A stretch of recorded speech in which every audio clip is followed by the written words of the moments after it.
असीम सौंदर्य और पवित्रता की प्रतीक इस गुलाबी नगरी को नमन करती हूँ। राजस्थान विश्वविद्यालय की दैदीप्यमान प्रतिष्ठा और उसमें आप सबकी शिक्षा के प्रति निष्ठा को नमन करती हूँ।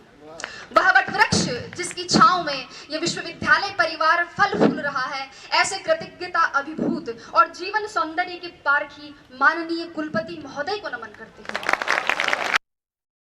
जल से इसे सींचने वाले विद्वत शिक्षक समाज को नमन करती हूँ।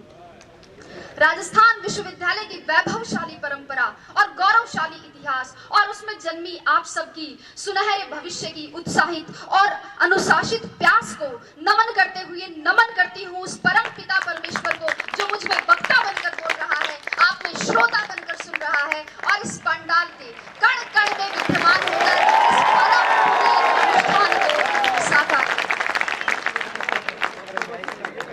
मंचस्थ विद्वत समाज और देश के छलनी हुए जिगर को मरहम लगाने की एकमात्र आशा स्थल प्यारे साथियों, मुझे बहुत प्रसन्नता है कि मुझे आज ऐसे लोगों के बीच व्याख्यान का अवसर मिला है जो उस मोड़ पर खड़े हैं जहां से उन्हें जीवन संग्राम में कूदना है। अभी आपके सामने बहुत सारी चुनौतियां और संघर्ष है। ऐसा नहीं है कि आरएस बनने के बाद मेरे संघर्ष और चुनौतियां खत्म हो गए हैं, बल्कि वो तो अभी शुरू हुए हैं, लेकिन उनसे लोहा लिए बिना हम आगे नहीं बढ़ सकते हैं।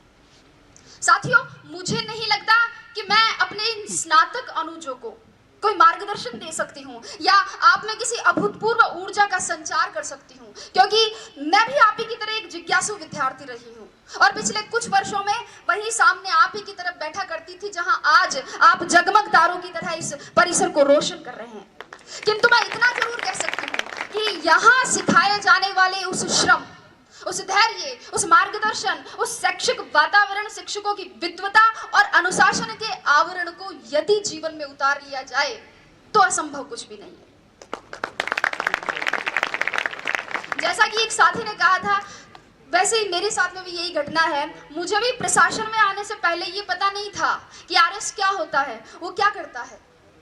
स्कूल में साथी लड़कियों ने कह दिया कि हम आरएस बनेंगी, तो मैंने भी 9th क्लास का रिजल्ट आते ही अपने बाल मन में पूरे घर में ये सार्वजनिक उद्घोषणा कर दी कि मैं आरएस बनूंगी।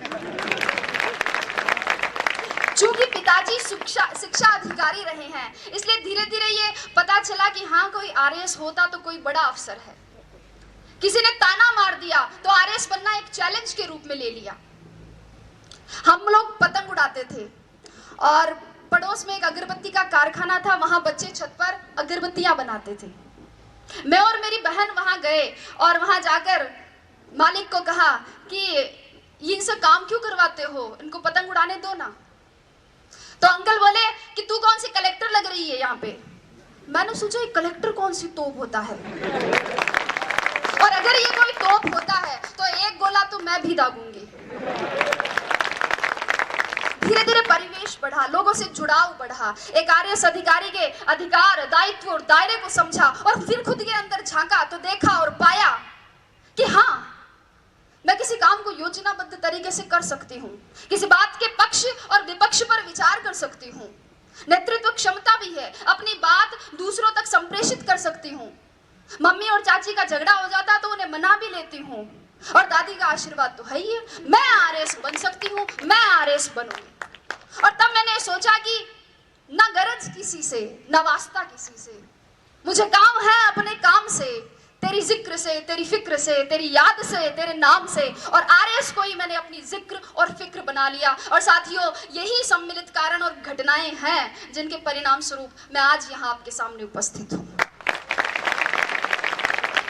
ये सब कहने का मेरा मकसद सिर्फ और सिर्फ इतना ही है कि आप सब ये तय करें कि आप आरएस आईएएस क्यों बनना चाहते हैं, अपना उद्देश्य निश्चित करें। आपके भी आरएस आईएएस बनने के मेरी तरह अनेक कारण और बहुत सारी प्रेरणाएं हो सकती है, लेकिन अब समय ये है कि समय रहते उनको पहचान। रिजल्ट आने के 5-7 महीने तक मुझसे एक सवाल बार बार पूछा गया और शायद उसी सवाल का जवाब देने के लिए आज भी यहाँ बुलाया गया है कि आपकी सफलता का रहस्य क्या है, उसका मूल मंत्र क्या है। साथियों, और मेरा जवाब हर बार घुमा फिरा कर एक ही होता है परिश्रम, परिश्रम और परिश्रम। लेकिन ये समयबद्ध, सकारात्मक और लक्ष्योन्मुखी होना चाहिए। टॉपर कोई भी हो सकता है, आवश्यकता सिर्फ लगन, मेहनत और धैर्य की है। थोड़ा संक्षेप में बात करते हुए अब मैं आती हूँ परीक्षा के विविध स्तरों पर। जैसा कि आप सभी को पता है, परीक्षा के 3 स्तर है। संक्षेप में ही चर्चा करूंगी। प्रारंभिक स्तर पर, प्रारंभिक परीक्षा के लिए एक एक बिंदु की तैयारी के लिए सटीक और स्पष्ट तैयारी की जरूरत है। और यहाँ नादानी करने का मतलब है अपनी पतंग खुद काटना। वस्तुतः दोस्तों, प्रारंभिक परीक्षा की तैयारी मुख्य परीक्षा के दृष्टिकोण से करनी चाहिए और बिना किसी शॉर्टकट की उम्मीद लगाए करनी चाहिए। जिस व्यक्ति ने कभी हाथी नहीं देखा है, अचानक उसके सामने अगर हाथी आए तो क्या होगा? डर जाएगा। इसलिए आप पिछले वर्षों के, चाहे प्रारंभिक परीक्षा हो चाहे मुख्य परीक्षा हो, पिछले वर्षों के प्रश्न पत्रों का विश्लेषण कर सबसे पहले अपने डर को दूर भगाएं। अक्सर विद्यार्थी इस असमंजस में रहते हैं कि तैयारी कहां से शुरू करें, कैसे शुरू करें।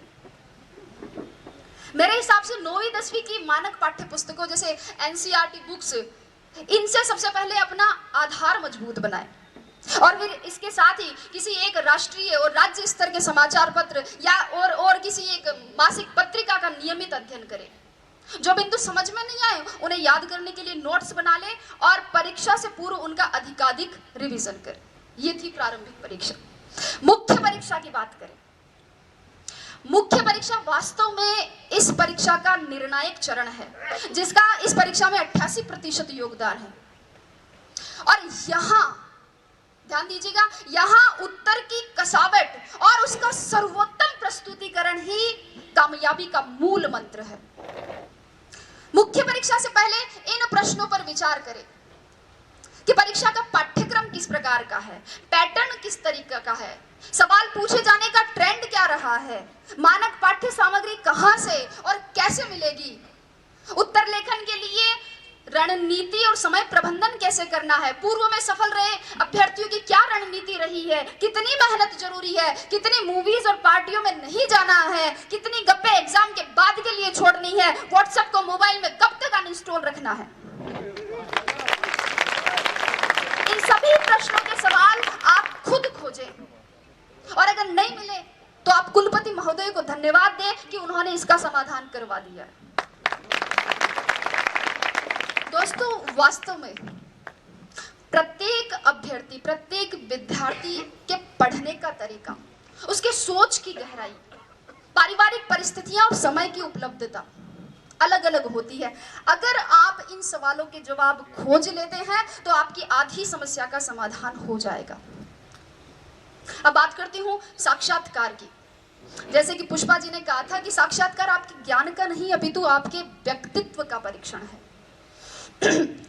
साक्षात्कार में सामान्यतः एक अभ्यर्थी की मानसिक सजगता, ध्यान दीजिएगा, मानसिक सजगता, समीक्षात्मक दृष्टिकोण, नेतृत्व, निर्णय क्षमता, रुचि की विविधता, सामाजिक संगठन की योग्यता, बौद्धिक और नैतिक ईमानदारी और इसके अलावा आसपास की घटनाओं में, आसपास की परिवेश में घटित हो रही घटनाओं में अभिरुचि और दृष्टिकोण की गहन जांच होती है।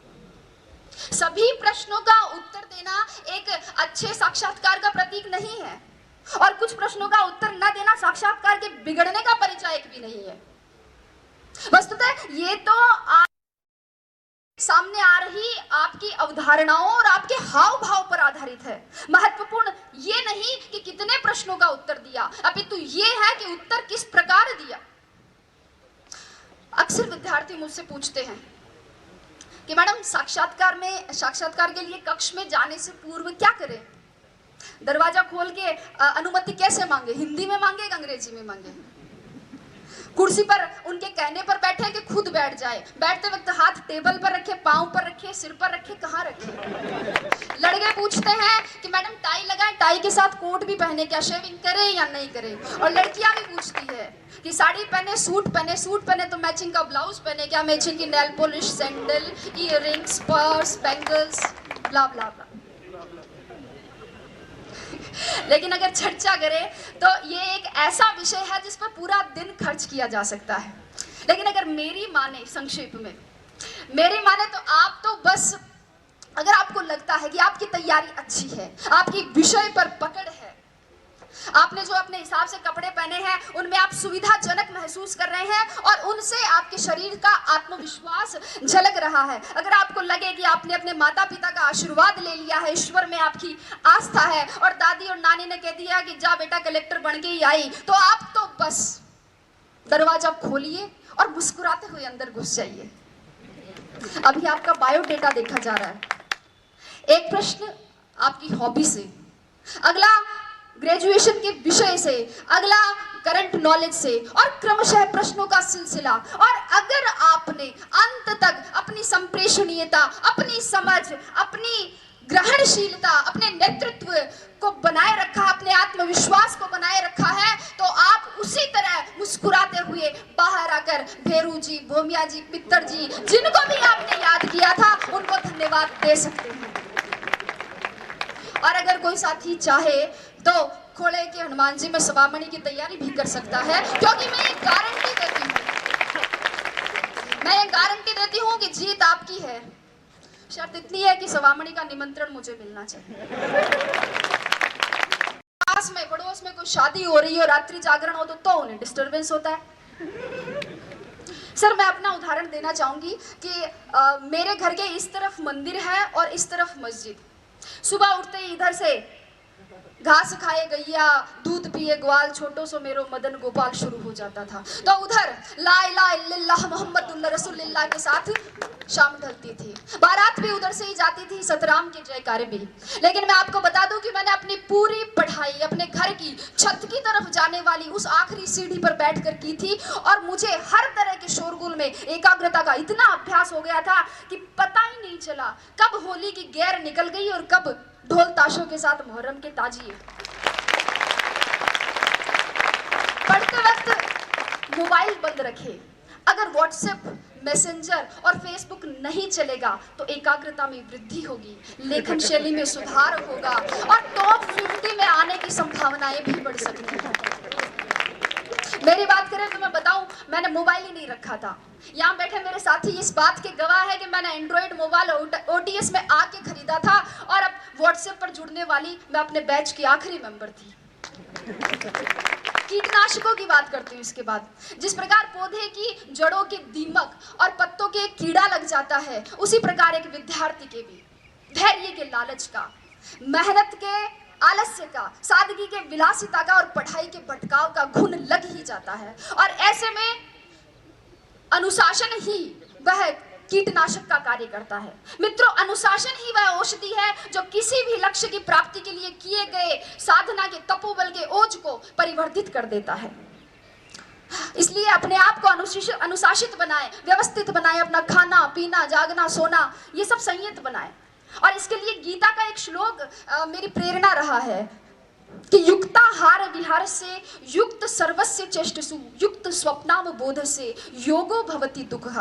अर्थात अपना सोना, जागना, आहार, विहार और अपनी चेष्टाएं ये संयत हो, उचित हो। और अगर आप इस अनुशासन को, इस औचित्य को बनाए रखते हैं तो आपके लक्ष्य की पवित्रता को सुरक्षा मिलती रहेगी। पौधे की वृद्धि के लिए आवश्यकता होती है DAP और यूरिया जैसे उत्प्रेरकों की। ये उत्प्रेरक भी दो प्रकार के होते हैं। एक तो वे जो पौधे में वृद्धि तो करते हैं किंतु उसमें ऐसे विकार उत्पन्न कर देते हैं जिन्हें हम आजकल सब्जियों और गेहूं में कीटनाशकों के दुष्प्रभाव के रूप में देखते हैं। और दूसरे वे उत्प्रेरक जो पौधे में प्राकृतिक हार्मोन्स को संतुलित करते हुए उसे स्वस्थ और लाभदायक वृद्धि प्रदान।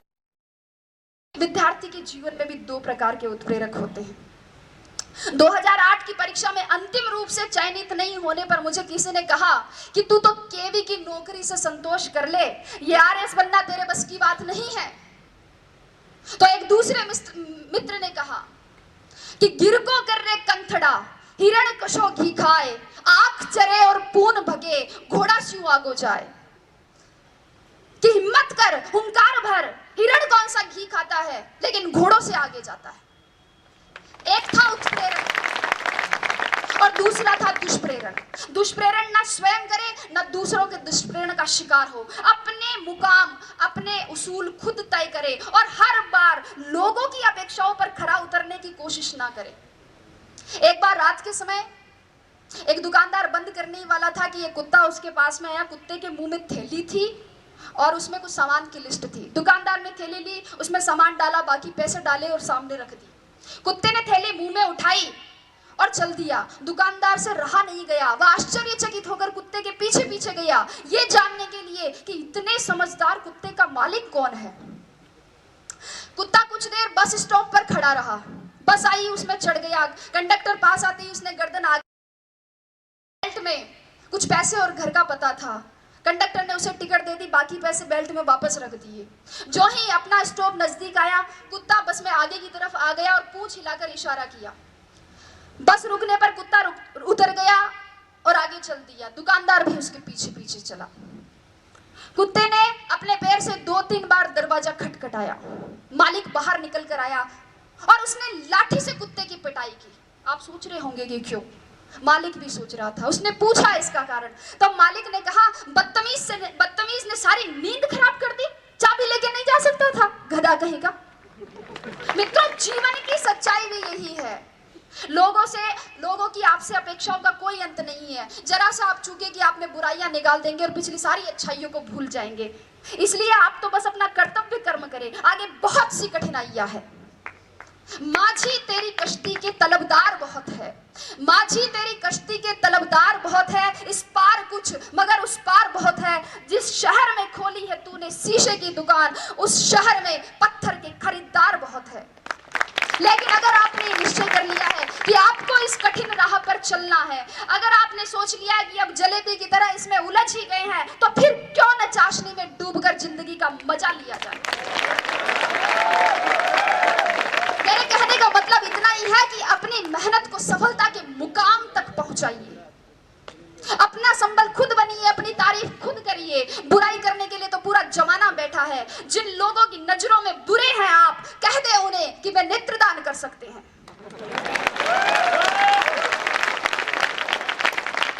अपने आसपास के परिवेश में केवल उन्हीं तत्वों को प्रविष्ट होने की अनुमति दे जो सकारात्मक हो, विचारात्मक हो, बोधात्मक हो, सही दिशा देने वाले हो। अन्यथा आपके मस्तिष्क में क्रोध, ईर्ष्या और द्वेष के रासायनिक दुष्प्रभाव दिखने लगेंगे, जो आपकी सोने की थाली में पीतल की मेख जैसे अशोभनीय लगेंगे। तो अंत की ओर बढ़ते हुए मैं अब कहूंगी कि इन सभी तत्वों के साथ अब एक तत्व और बच जाता है, और वो है जीवनदायी जल, जिसकी आवश्यकता पौधे को वृक्ष बनने तक रहती है। यह जल कहीं से भी पौधे को मिल सकता है, वर्षा से, ओस से, भूमिगत जल के स्वतः परासरण से, कुएं से, कुंड से, नल से, पाइप से, जहां से भी मिले ये मिलना चाहिए। और जल के समकक्ष विद्यार्थी के लिए रखा जा सकता है नियमित अध्ययन को। जब तक आपके सपनों की जड़ों को नियमित अध्ययन का पवित्र जल सींचता रहेगा, तब तक आपके सपनों के पंखों में उड़ान रहेगी, जुनून में जान रहेंगी, जड़ें जमीन से जुड़ी रहेंगी और नजरों में हदें आसमान रहेगी। अगली बात कहते हुए समाप्ति की ओर, इस बात पर गौर कीजिएगा कि विश्वास की जड़ें कमजोर हो। विश्वास की जड़ें कमजोर हो तो माता पिता के आशीर्वाद का जल ले। दिशा भ्रम हो तो दृष्टिकोण की जड़ों को गुरुजनों के मार्गदर्शन के जल से सींचे। भटकाव की भूख भड़के तो एकाग्रता की जड़ों को आत्मचिंतन के जल से पोषित करे। धैर्य धीरज धरने से इनकार करने लगे तो मानस की जड़ों को अध्यात्म के जल से सींचे। और सबसे महत्वपूर्ण, अपने सपनों की सुनहरी जड़ों को सकारात्मक सोच के जल से सदैव सींचते रहे। सफलता मजबूर होकर कामयाबी का मीठा फल आपकी मेहनत से तैयार किए गए वृक्ष पर प्रस्फुटित कर देगी, जिसके बाद उसके संवर्धन और संरक्षण की जिम्मेदारी दुनिया अपने आप ले लेती है। तो आइए सफलता का प्रसाद पाने के लिए मेहनत के इस महायज्ञ में अपने श्रम की समीधा, धैर्य की धूप, अध्ययन की आहुति और लक्ष्य की लौ से अस्तित्व की अग्नि प्रज्वलित करते हैं और कुछ नया, कुछ मौलिक, कुछ बेहतर करने का संकल्प करते हैं। मैं आशा करती हूँ कि शीघ्र ही इस विश्वविद्यालय से आप में से ही कोई छात्र या छात्रा ऐसे इसी ही तरह अपनी सफलता की कहानी बांटे, अपने अनुभव बांटे, और मैं यहीं बैठकर सुनूं, गर्व करूं और कुछ नया सीखूं, और अगर हो सके तो चाय के साथ कंक्लूजन करते हुए वोट ऑफ थैंक्स दूं। मेरी शुभकामना बस इतनी ही है कि आपका पथ प्रशस्त हो, लक्ष्य उन्नत हो, गति आबाद रहे। संगच्छध्वम संवदध्वम संवो मनांसी जानताम का मूल मंत्र कभी विस्मृत ना हो। आप सबकी मेहनत, सबके संरक्षण, विश्वविद्यालय में आपकी प्रतिष्ठा, आपकी निष्ठा, आपके सृजन और सक्रिय नेतृत्व से संस्कारों की नींव पर समर्पण के खंभों के सहारे सौम्यता के साथ खड़ा ये राजस्थान विश्वविद्यालय का महल अपनी आस्था और विश्वास के साथ सदैव पुष्पित और पल्लवित होता रहे। इसी के साथ धन्यवाद, बहुत बहुत धन्यवाद।